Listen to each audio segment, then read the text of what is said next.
Okay. So welcome, you guys. I'm recording this. We usually have about 15 people on the call, but it is a really busy time of year. So I'm going to go ahead and record this and post it up to the HolFit page afterwards.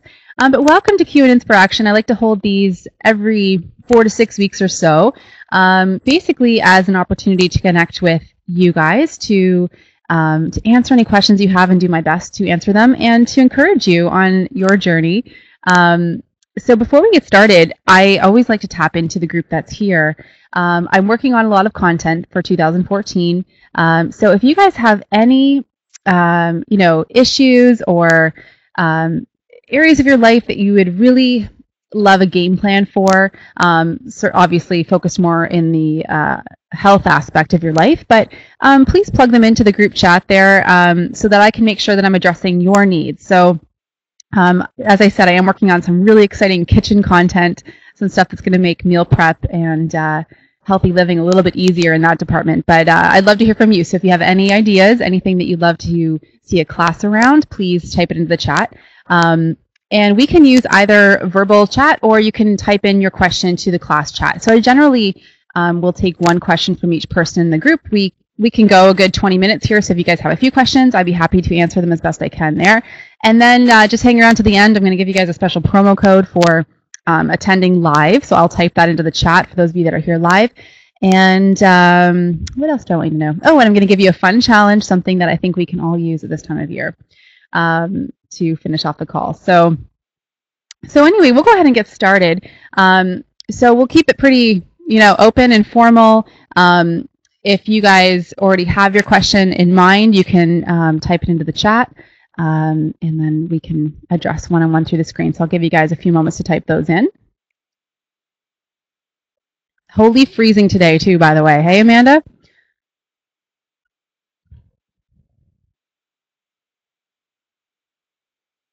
No. We went to hot yoga this morning downtown, and I think it took us like an hour and a half there and back, driving with the kids and bundling them up, and I'm like, I don't know if that namaste was worth it.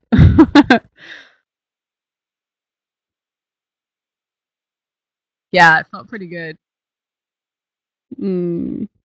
Oh. Oh, really? Yeah, I had that too. I have pretty poor circulation as it is, so I'm always wearing thick wool socks and stuff, and I noticed that through pregnancy too. It was heightened. Okay, thanks, Catherine. Mm-hmm. I'll Amanda, if you want to type yours in as well, I'm going to address Catherine's. She just popped hers into the class chat here. So Catherine asks, any tips for workouts while traveling without access to a gym and dealing with bad influences who mean well but tend to push unhealthy food during the holidays? Ooh, such a good, timely question.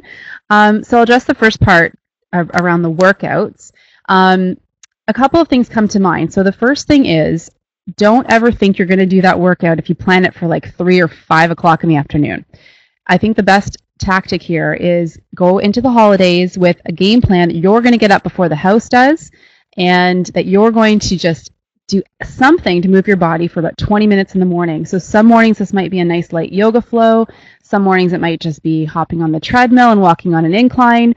Some mornings you might push through a full body routine with some weights, but commit to moving your body daily in the morning, because as the holidays approach and we're up to our eyeballs in tasks, this is going to be the first thing to drop off. So I think that is the most important thing. And you don't need a gym, right? For that, you can just slip down to any quiet room where you live and just commit to moving your body in some way. There's so many great online resources now. Even Powwow, actually, I don't know if you guys know this, but Powwow actually began as a service to help people with accessing personal trainers and yoga around the world. So you can find a lot of great instructors on Powwow that can, that sell their routines. There's a lot of free things on there, a lot of great yoga routines and flows. So places like that, places like Body Rock. I don't know if you guys have ever tried that. Pretty intense workout. I think Amanda used to do the Body Rock before you were pregnant. I remember you posting that on Facebook. So, there's lots of online options, but I think it's really a scheduling issue more than anything. It's just making sure you get it in the morning because you're more likely to do it that way. The second part of your question, so the bad influences that mean well but tend to push unhealthy food. This, we all face this, right? As much as I'm a health nut, my family's not, and I actually feel like they sometimes try to almost sabotage me and see how far they can get with by pushing certain foods or their agenda in some ways. And family is usually the very last. They're usually the very last people to come around. They're the hardest to influence. And they're the people you care about the most. So you're often trying your hardest to win them over and to help them see the light, like you have. Having said that, again, comes back to your game plan. So if you are going to be at the mercy of family, if you're going over to your family's house for dinner, the best thing here, I would say, first of all, fill your belly about 50% of the way before you leave the house. So this is a really great opportunity to have a smoothie. I have lots of healthy recipes on my website for healthy smoothies, or a really thick warming soup, or a big salad. So something that's going to fill your belly with really good nutrient-dense foods before you leave is going to help you make better choices once you get to the party or to your family's house. The other thing is, if you don't do that, bring the big healthy salad. So they already know that you are on a healthy journey, so they're probably expecting nothing less than you bringing a big fat salad to the party, right? So do that so that at least you know that you can fill your plate with something really healthy, and then you can just pick away at the other things. I will often, just so that I'm not rude, especially if we're just going to friends' houses, I will often have a little bit of everything.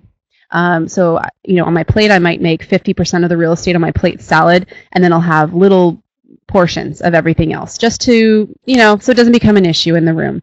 I faced this more when I was a vegan. Right? So when we would go to families' houses and the whole meal centers around a bird, that didn't go over too well, right? So it's not the time or the place to get into a debate over your food choices and moral decisions and etc. So what I would say is, depending on what your personal issue may be with your family, maybe you have that conversation before you get to the party and just give them the heads up and say, just as a reminder, whatever your case may be, you're gluten-free or you're vegan, and I don't want to have an issue there, so I'm gonna eat a little bit before I head out, but I'm really excited to come to your house or to the party or whatever. I'm so excited to see you. And I think the more we can shift away from the focus on food at this time of year, the better, because it's not about the food, it's about being together and connection, and always keep that in mind. You don't want your personal agenda with your health to become some kind of a wall at this time of year. So anyway, keep fighting the good fight. I know we all have people in our circles that are certainly, will hopefully one day benefit from your message and the lifestyle you're leading. I actually did a whole podcast on this topic, eating healthy without the support, I think it's called. I'll link it up in the episodes for you guys so you can go back and have a listen. Catherine also asked, wondering about how your preference between, or what your preference is between Blendtec and Vitamix. Oh, so I'm a recent convert. I had a Blendtec for a long time, for quite a few years. And I actually had a Blendtec because I won it in a contest. So I never even put the money out way back a couple years ago. But I loved it. I never, there's never anything wrong with it. But because it was about 5 years old now, it was starting to get a little bit shoddy or whatever. And I had the opportunity a friend of mine ended up buying a new Vitamix and had her old one. So she gifted it to me. And I have to say, now that I have had experience with both, I do love the Vitamix. The Blendtec I liked because it fit under my countertops, okay? The Vitamix is like, you walk into someone's kitchen with a Vitamix and it's like, oh, hey, Vitamix, what's up? Like, it's huge, right? But I actually kind of like that about it now. I don't know. It's very retro looking, big chunky buttons. And I find it produces a smoother smoothie. Okay, like they're both really great. I just noticed the very smallest difference. It's a little more velvety, I'd say, out of the Vitamix. And Amanda just said that they're on sale at Costco. $3.89 for a Vitamix. That's unreal. Wow, they must be coming out with a new version this year. That's amazing. But yeah, if you're starting out fresh, I would go Vitamix. I've also, Amanda said Blendtec. Sorry. Okay, Blendtec's on sale. But Costco also carries Vitamix. So, it might be a good price there too. But having said that, If you are just starting out and you cannot afford some of these high-end blenders, I've heard really great things about the NutriBullet. It's kind of, it's not, I don't think it's owned by the same company that makes Magic Bullet, but it's very similar in its design, and it is designed to blend through the cellular walls of greens. So it'll really make that smoothie top up good. Do not buy a Ninja. I used a Ninja while I was on vacation, and in my opinion, it's not a great blender. So it's just my experience. Okay, so Amanda asked, question about the dry brushing. I noticed this on your blog that you dry brushed a little bit while you were pregnant. Do you think dry brushing legs might help restless legs since it's circulation based? I know officially dry brushing isn't great to do while preggers. All right, so, disclaimer, I would always run it by your doctor first, right? Because there could be other variables as to why you might not be somebody that would want to dry brush. But having said that, it's a really great way to get the blood moving, to get the lymph moving, and it feels great. And I feel like, you've got to experiment with your own body. But I did it through both of my pregnancies, and I think it really helped. I did get the restless legs. I would often get like the Charlie horse at night. And so I was doing the dry skin brushing most mornings. I probably would have done it every morning had I, had the time every day. But even if you could just do the legs and get that blood moving in the morning, especially after you've been sleeping all night. And then, Amanda, I know that you are supplementing with magnesium, but that is a really important mineral to have to just help avoid the spasms and the cramping and everything else. So that kind of goes hand in hand. And you can do like an Epsom salt bath, or you can take magnesium oil and apply it directly to your skin. Really great people to talk these through as opposed to just a doctor would be a naturopath. If I believe, Amanda, you work with one, but the dry skin brushing, it feels great. And I mean, the reason you would want to caution against it is because your blood volume has now tripled, right? So when you are causing a flux of blood to keep moving through your body too intensely, that could be hard on your heart. So I would just go at it a little gentler. Use soft circles, starting at your feet, working up towards the heart, but in a gentle motion, so nothing too aggressive, and you'll be fine. Again, a lot of these things, there's a lot of disclaimers out there for women who are pregnant, much as they still say, you really shouldn't exercise while you're pregnant. There are a lot of things that are out there that are more, maybe it's safe advice for the masses, but, we know that many of these things are actually very good for the body, and for baby. All right. How far along are you now, Amanda?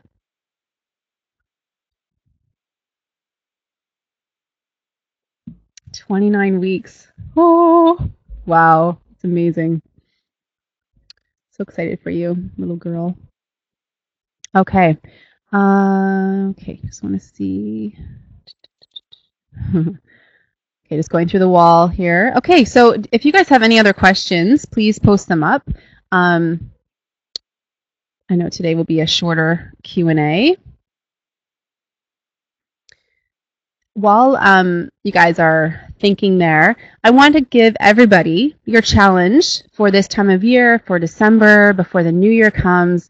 And this is your inspiration. So because you've taken the time to sit in on class today or to watch this later tonight, I really want you to take a moment with your calendar, and I want you to schedule in some self-love.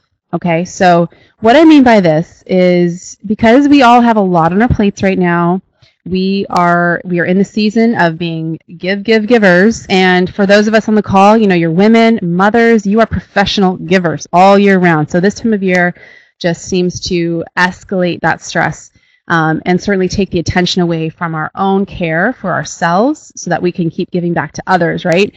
We know this, we hear this message a lot, but I really want you to take the opportunity today, before you jump off the call and get on to other things and gift wrapping and all that other stuff you do, I want you to think about landing on a solid self-care routine to get you through the next couple weeks of this year.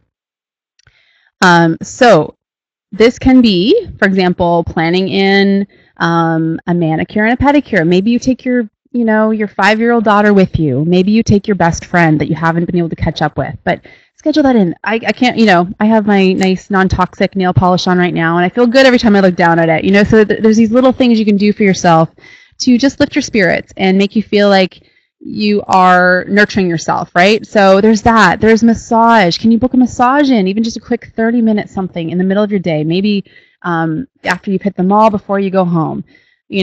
Something in there, something small. Call up your best friend and see if you can go for a 2-hour hike outdoors and just breathe in the fresh air and have some good girl catch up time.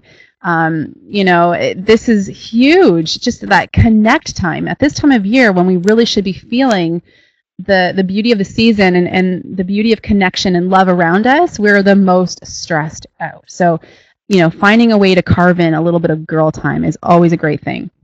The other things I think of, what does your nighttime routine look like? Can you commit to spending 20 minutes at the end of the day? Maybe you have a nice bath. Maybe you actually step up your skincare routine and focus on treating yourself better that way.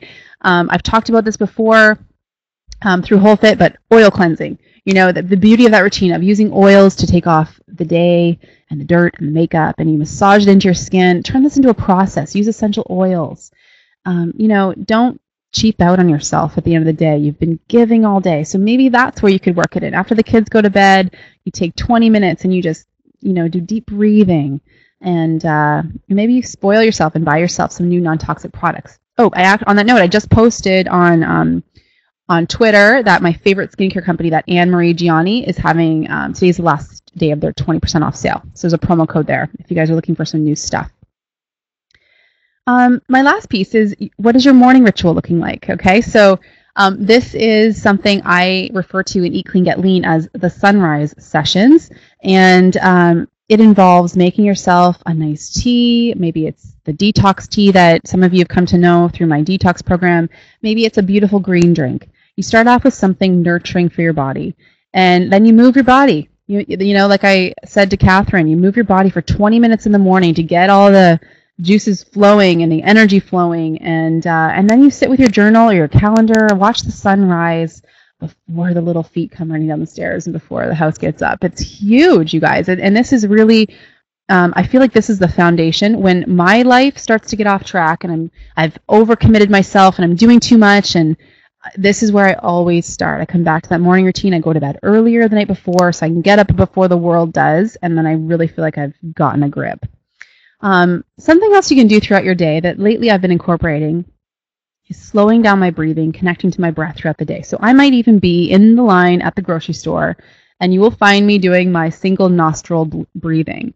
And I stop and I plug one nose or one nostril and I breathe in through that one nostril, and then I release the air through the other one. Okay. And just this little thing can really help you to slow down and stop the monkey mind and just really connect. So that those little tips, and I mean, you can make this whatever it is for you. Obviously, we all have our different ways of expressing self-care, but the point of this challenge today is just, and it's not even a challenge, but I just want to be your friendly little reminder that you are going to lose yourself over the next few weeks if you haven't committed to some kind of a game plan. So scribble it out, write it on a Post-it note, use your best shade of Russian red lipstick, write it on your mirror, whatever it is, something to remind you every day that, oh yeah, this is what I'm doing for me today.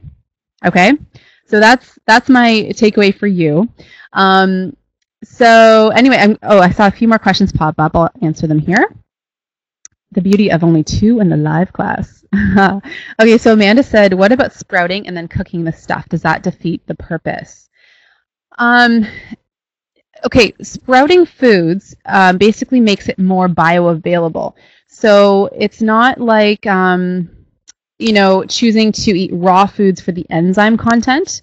In that case, you'd be defeating the purpose. Sprouting a food and then using it to cook with is good because you're making that food more digestible for your body. Does that make sense? So whereas raw, the whole school of raw food is to basically keep the enzymes intact, and you don't want to heat it above, I think it's 115 degrees, because then you start to kill off the enzymes. So that's where that conversation has probably come into your head before. Kath? It depends what it is. So can you give me an example of something that you're sprouting right now?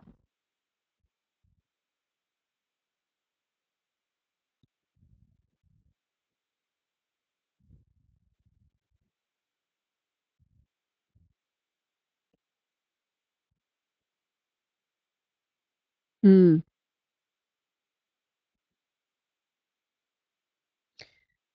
Yeah. Okay. In that case, yes, I mean, it wouldn't destroy them. They're still going to be better for you than unsprouted lentils. But let me see if I can source an article for you after class, Amanda. And for those that aren't in the class and couldn't hear Amanda, she's asking about lentils that she sprouted. She has too many and doesn't want them to go to waste. So could she just throw them into soups?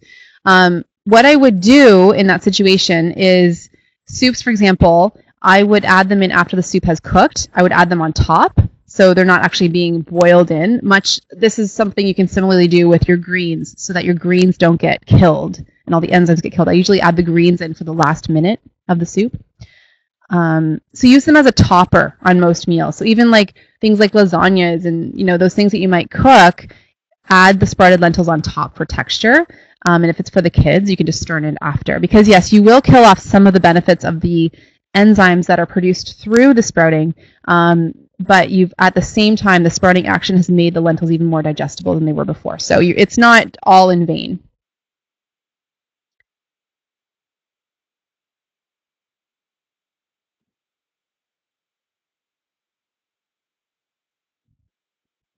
Hmm.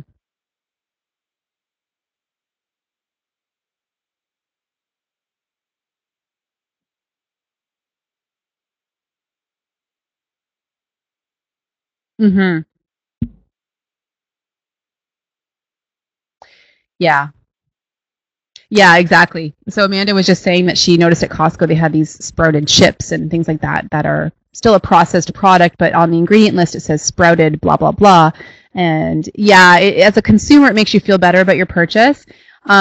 I've never read anything on the efficacy of those types of products, but in my gut feeling is it probably is not going to make you feel as great as the intention of sprouting food should, right? And you always want to go by that. A really healthy food should make you feel good and vibrant, and those are quick choices. Those are certainly going to be an upgrade as opposed to Lay's potato chip, right? So good to have in your pantry, but not going to be totally health promoting. You bet. Okay, so Catherine asked, can you still find grass-fed dairy in Canada? Would you approve of goat butter? Non-pastured, unfortunately. Okay, so grass-fed dairy in Canada. So yes, you will definitely be able to find it. So the best place to source this is to go on to the Westin Price Foundation and find a chapter leader, that's what they're called, in your area. And these are going to be people who can connect you to local farmers who are selling raw milk, raw butter. In terms of grass-fed, this is probably going to be more, I'm not sure if you're asking about milk for drinking or the actual meat. Grass-fed meat is becoming definitely more available. Actually, the Superstore, Loblaws, etc., that brand, they recently just partnered with a company. I can't remember the name. It's Blue something, not PC Blue Menu. It's a different company, but they are now going to be serving grass-fed. I think they're labeling it as pasture-raised organic meats. So this is really great, a real step forward because it's going to be really accessible. I haven't seen it yet in stores, but anyway, that would be the best thing is to look through the Westin Price. It's Weston and then Price Foundation. Goat butter, yes, because you're not dealing with the same problems you do with the casein of cow products. That is typically going to be better digested in most people. So, but I would always promote organic. So if you can find an organic goat butter, even better. Okay. Awesome. All right, you guys. Thanks for jumping on live. I really appreciate that. I know it's such a busy time of year. I'm going to type in for you guys right now a two-letter promo code. It's going to give you 20% off any of my upcoming programs. And for those of you tuning in that haven't taken these programs with me before, my next round of the guided 7-day detox, which is called Ready, Set, Glow, is running from January 6th until the 13th, with the kickoff class being on Saturday, January 4th. So you'll see registrations are already open for that program. And then my next offering of Eat Clean, Get Lean, which is my popular holistic wellness, nutrition, and fitness program, that's running starting January 19th. So those, you can look for those soon. And as I said, I'm working on some new classes, which will be up the end of January. And if you guys have any suggestions, anything that you'd like to see come into the online classroom, then please let me know, because I'd love to obviously create content that is going to help you. So thanks, Amanda. She said she's been pimping me out right and left for Eat Clean Get Lean. Very sweet. Amanda just finished. Pregnant as well, so I tip my hat to you, Mama. Okay, so thanks so much, you guys. And any of the links that we talked about here, I'll post in the show notes, and I will post this to the HolFit page, and it'll be on YouTube as well. So anyway, if I don't get a chance to connect with you guys after class, have a great, great Christmas, and don't forget to take care of yourself so that you can keep taking care of all the great people that depend on you. You guys rock. We'll chat online. Thanks again. Bye, Amanda.